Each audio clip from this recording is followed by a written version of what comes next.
Gibawi sa San Juan Nepomuceno Parish dito sa lungsod sa San Remigio ang ilang unang pahibaw human sila mag-post sa social media nga dili na mamahimong magamit pa ang ilang antigong simbahan nga naguba sa linog niadtong September 30 sa gabi. Aniya ang report. Sa post sa San Juan Nepomuceno Parish, ganang buntag opisyal nilang ipahibaw nga gitangtang sa parokya ang nahaunang pahibaw nga dili na magamit pa ang simbahan. Ang ilang desisyon pinasubay sa ecclesiastical process kung subay sa lagda nga gipatuman sa simbahan.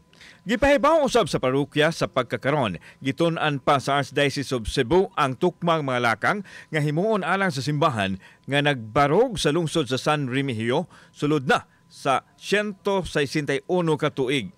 Ilang gitugyan ang tanan sa kadakuan sa simbahan aron mapabilin ang cultural heritage isip karang simbahan sa San Juan Nepomuceno ug ang kaluwasan alang sa mga parokyano sa lungsod. Sa pagkakaron, ang mga kasaulugan sa Santos nga Misa gisaulog sa hawanan gawa sa simbahan human gidili ang paggamit sa simbahan nga naguba atol sa linog. Samtang niadtong Nobyembre 7, may pahigayon og preservation and recovery sa mga treasured heritage o sa mga karaang mga religious artifacts sa simbahan.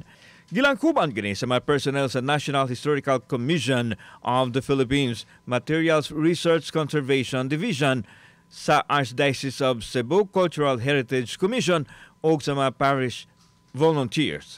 Gitumong kini aron mahipos og tarong ang mga karaan nga mga reliyosong mga butang sa simbahan sa lungsod sa San Remigio nga nahimong kabahina sa kasaysayan sa lungsod. Kauban si Clans Gabutin, ako si Alan Domingo. Balitang Bisdak.